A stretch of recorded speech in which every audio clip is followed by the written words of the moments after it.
సర్పంచులు, మాజీ సర్పంచులు, అట్లాగే వార్డు సభ్యులు, ఇంకా ఉప సర్పంచులు పేరు పేరున అందరికీ స్వాగతం. కొద్దిగా నేను ఆలస్యంగా వచ్చినాను, దయచేసి నన్ను మన్నించాలని కోరుతూ అక్కడ వేరే ప్రోగ్రాంలో ఇరుకొని పోయింటి, అందుకే కొద్దిగా ఆలస్యమైంది, ఏమనుకోవద్దని చెప్పి కూడా కోరుతా ఉన్నాం. ఈరోజు కొల్లాపూర్ ఫలితాలు చూసిన తర్వాత, ముఖ్యంగా మీరు సర్పంచ్ ఎన్నికల్లో పోరాడిన తీరు చూసిన తర్వాత, మొన్న మీ మంత్రి గారు చెప్పింది అక్షర సత్యం అని చెప్పి మా అందరికి కూడా అర్థమైంది. ఆయనకి ఇప్పటికే జ్ఞానోదయం అయింది. ఇప్పుడు మీకు మాకు కొల్లాపూర్ ప్రజలకు కూడా స్పష్టత వచ్చిందని నేను అనుకుంటా ఉన్నాను. మంత్రి కృష్ణారావు గారు ఆ మధ్యన ఆదిలాబాద్ జిల్లాలో ఆడిన పోయినాడు. పోతే అక్కడ వాళ్ళు అడిగినారు కృష్ణారావు గారిని, సార్ మాది రెవెన్యూ డివిజన్ చేయాలా మాది అని చెప్పి ఏదో కోరిక కోరినారు. కోరితే కృష్ణారావు గారు మరి ఆ రోజు ఏం మూడ్లో ఉన్నాడో ఏం ఆలోచించుకున్నాడో కానీ చాలా స్పష్టంగా చెప్పినాడు. ఏమని, మళ్ళీ మా ప్రభుత్వం వస్తుందో రాదో నాకు తెలియదు, మళ్ళీ నేను గెలుస్తానో లేదో నాకు తెలియదు. ఆయనకు తెలియదేమో కానీ కొల్లాపూర్ ప్రజలకు తెలుసు, మళ్ళీ గెలిచే సమస్య లేదు, ఖచ్చితంగా ఈసారి ఓడగొట్టేది పక్కా. ఎందుకంటే నేను ఆయన మీద ఏదో కోపంతో చెప్పట్లేదు, ఆయన మీద వ్యక్తిగతంగా నాకు కోపం ఉండాల్సిన అవసరం కూడా ఏమీ లేదు. ఎందుకు గెలవరు అంటున్నా అంటే, కాంగ్రెస్ పార్టీ స్పష్టంగా ఒక్క మాటలో చెప్పేయచ్చు. రామాయణం గురించి చెప్పండి అంటే కట్టే, కొట్టే, తెచ్చే, మూడు ముక్కల్లో చెప్పొచ్చు. అట్లాగే కాంగ్రెస్ ప్రభుత్వం 2 ఏళ్లలో వీళ్ళ పనితీరు ఎట్లా ఉంది అని అడిగితే, ఎగవేతలు, కూల్చివేతలు, పేల్చివేతలు తప్ప చేసింది అయితే ఏమీ లేదు.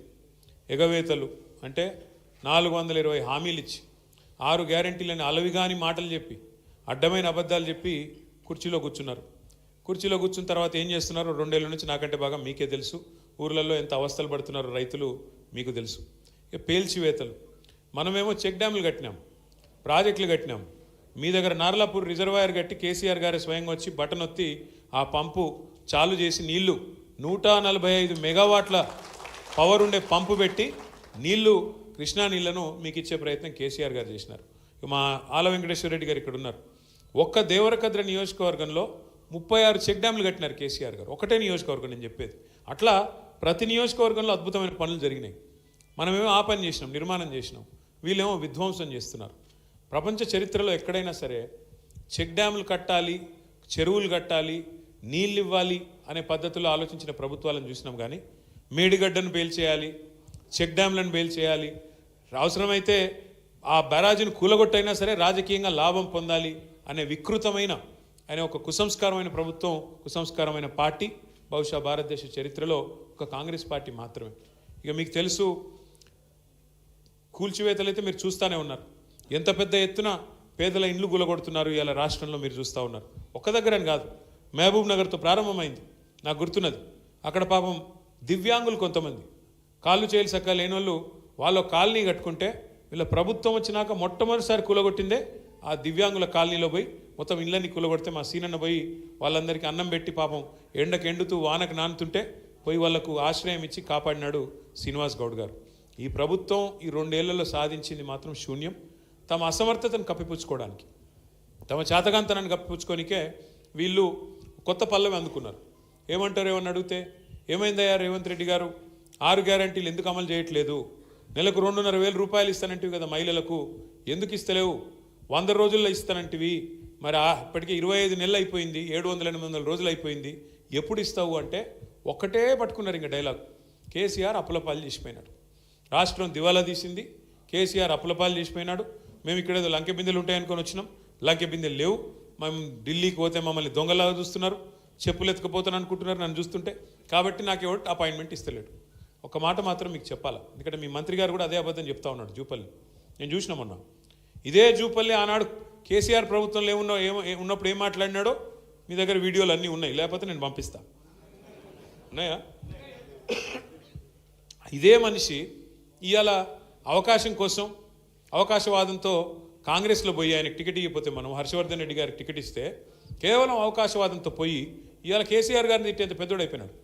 ఒకనాడు కేసీఆర్ గారిని దేవుడు మా పాలమూరుకని పొగిడిన జూపల్లి ఇవాళ కేవలం స్వార్థం, కేవలం రాజకీయం కోసం అడ్డమైన అబద్ధాలు రేవంత్ రెడ్డి గురించి ఇలా మాట్లాడుతూ ఉన్నాడు.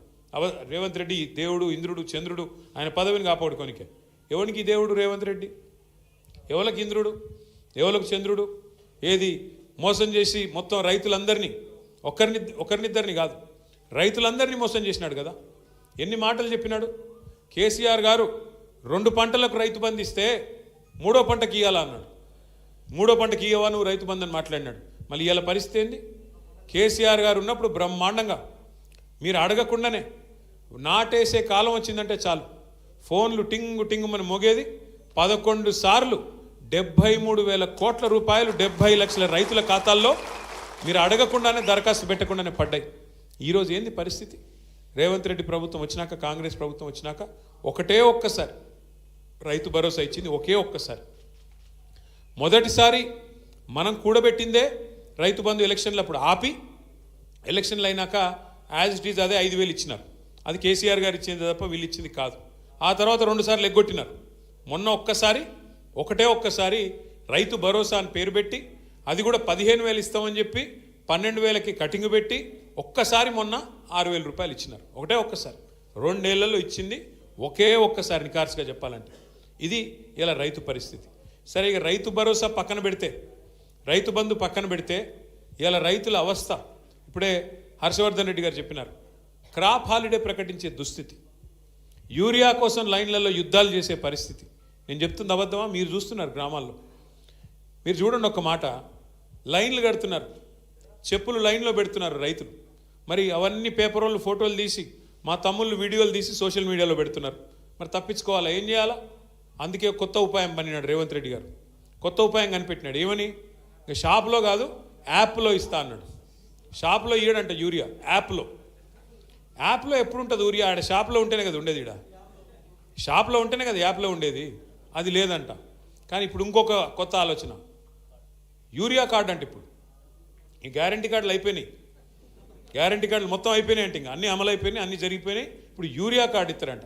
నేను ఒకటే అడుగుతున్నా, ఆలోచించమని కోరుతున్నా మా కొల్లాపూర్ రైతన్నలందరినీ, రైతు బిడ్డలందరినీ. కేసీఆర్ గారు 10 ఏళ్ళు ప్రభుత్వాన్ని నడిపినప్పుడు ఒక ఆటోవాడికి డబ్బులు ఇస్తే బాయికాడికి వచ్చి బంగారం వలే 6 కావాలంటే 6, 10 కావాలంటే 10 బస్తాలు వేసిపోయిన మాట యాదుకుందా? వాస్తవమేనని చెప్పేది. మరి కేసీఆర్ ఉన్నప్పుడు యూరియా కోసం కుస్తీలు లేవు, విత్తనాల కోసం పోటీలు లేవు, కరెంటు కష్టాలు లేవు, క్రాప్ హాలిడే లేవు, రైతు బంధు కోసం ప్రభుత్వం వైపు తిరిగి చూసే అవసరం లేదు. ఇవి ఏవీ లేకుండా, కడుపులో చల్లగదలకుండా రైతన్నను మరి కంటికి రెప్పలా కాపాడుకున్నాడా లేదా కేసీఆర్ గారు? ఇలా అట్లాంటి కేసీఆర్ గారు మరి మన కోసం పాలమూరు రంగారెడ్డి ఎత్తిపోతల పథకాన్ని తలపెడితే 90% పనులు పూర్తి చేసి మీ నార్లాపూర్ కాడికే వచ్చి ఒక పంపు కూడా ఆన్ చేసి నీళ్లను, కృష్ణా నీళ్లను ఆ ప్రాంతానికి చూపెడితే 2 ఏళ్ళు అయిపోయింది రేవంత్ రెడ్డి గారు వచ్చి. 90% పని పూర్తయింది, కేవలం 10% మాత్రమే మిగిలింది. ఏనుగెళ్ళింది తోక చిక్కింది అన్నట్టు తోక మాత్రమే మిగిలింది.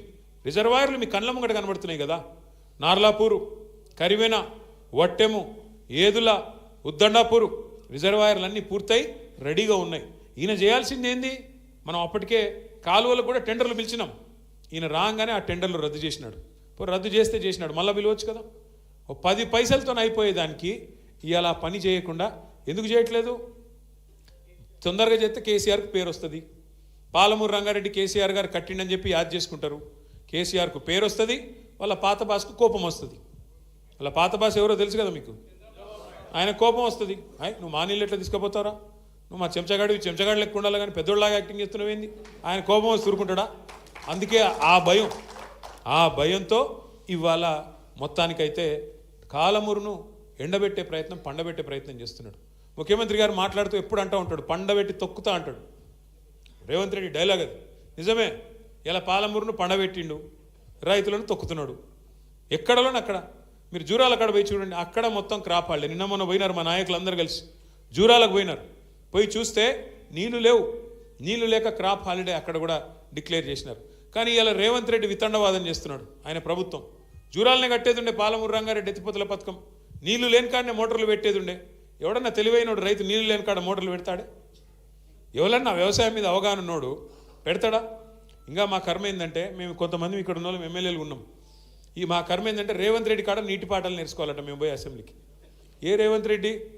దేవాదుల ఏ బేసిన్లో ఉందో తెలియని రేవంత్ రెడ్డి, ఏ వాగు ఏడుందో తెలియదు, ఏ వంక ఏడుందో తెలియదు, ఏ నది ఏడుందో తెలియదు. పోనీ అది కూడా కాదు, ఇంకా దారుణం ఏంటంటే బచావత్ అవార్డు ఏందో తెలియదు, బచావత్ ట్రిబ్యునల్ ఏందో తెలియదు, బ్రజేష్ కుమార్ ట్రిబ్యునల్ ఏందో తెలియదు, గోదావరికి ఏందో తెలియదు, కృష్ణకి ఏందో తెలియదు. ఈ మహానుభావుడు అంట వచ్చి మాకు చెప్తారంట నీళ్ళ మీద. బాక్రా నంగల్ అని ఒక ప్రాజెక్ట్ ఉంటుందన్న. మనం ఎట్లయితే ఇక్కడ కట్టుకున్నామో కాళేశ్వరం లెక్క బాక్రా నంగల్ అని నెహ్రూ గారి టైంలో అక్కడెక్కడో హిమాచల్ ప్రదేశ్లో ఉంటుంది అది, అక్కడ ఉత్తర భారతదేశంలో అక్కడ ఆ మూలకి హిమాలయాల కాడు ఉంటుంది. మొన్న రేవంత్ రెడ్డి గారు స్వాతంత్ర దినోత్సవం రోజు ఉపన్యాసం ఇచ్చిండు. అది చూసి ఏడ దుంకి సావాలని అర్థం కాలే మాకు. బాక్రా నంగల్ ప్రాజెక్టు తెలంగాణలో ఉన్నదని చెప్తున్నాడు ఆయన. ఇక ఈయన అంట మాకు వచ్చి మాకు నదుల గురించి మాకు నీళ్ళ గురించి ఏది కేసీఆర్ గారికి వచ్చి అది ఇంకా ఈ పార్టీ దానికి కేసీఆర్ నువ్వు రా అసెంబ్లీకి ఏది ఈయన కాడ నేర్చుకోవాలా బాక్రా నంగల్ యాడున్నది, లేకపోతే చెక్ డ్యామ్ని ఎట్లా బేల్ చేయాలా, మేడిగడ్డను ఎట్లా బేల్ చేసినాం, ఇవన్నీ చూపెట్టనీకే పీపీటీ పవర్ పాయింట్ ప్రజెంటేషన్ ఇస్తారంట. దయచేసి మీరు ఒక్కటే గుర్తుపెట్టుకోండి, కొల్లాపూర్లో మీ అందరితో ఒకటే ప్రార్థన. సరే జరిగింది మనం ఎందుకు ఓడిపోయినాం 2023లో ఏ కారణం చేతనో మహబూబ్నగర్ జిల్లాలో కేవలం 2 సీట్లు వచ్చినాయి, నడిగడ్డలో, గద్వాల, అలంపూరు, మిగతా 12 కూడా మనం ఓడిపోయినాం. కొన్ని చోట్ల మీ వాళ్ళు కూడా ఏమనుకున్నారంటే పోతే మా హర్ష ఓడిపోతాడులే కానీ కేసీఆర్ గారు ఉంటాడులే అనుకున్నారులే కొల్లాపూర్లో కూడా పోతే హర్ష పోతాడేమో కానీ అనుకున్నారు. అట్లా చాలామంది అనుకున్నారు.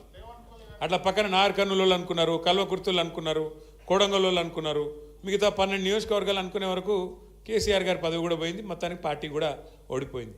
అందుకే ఈసారి దండం పెట్టి మీకు చెప్పేది ఏమంటే సర్పంచ్ ఎన్నికల్లో నిజంగా కూడా చాలా గొప్ప ఫలితాలు మీరు సాధించారు కొల్లాపూర్లో. మంత్రి గారి దౌర్జన్యం, ఆయన మనస్తత్వం అంతా కూడా మాకు తెలుసు.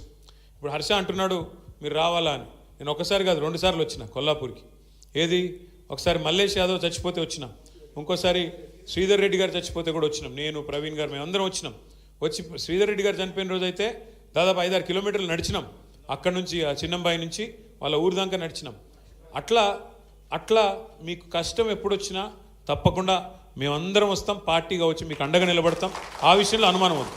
కానీ మీతో ఒక్కటే ప్రార్థన, కేసీఆర్ గారు ఎవరికైనా టికెట్ ఇస్తే, ఎవరికైనా బీఫామ్ ఇస్తే ఈ కాడ నుంచి మనం లెక్కలు పెట్టొద్దు.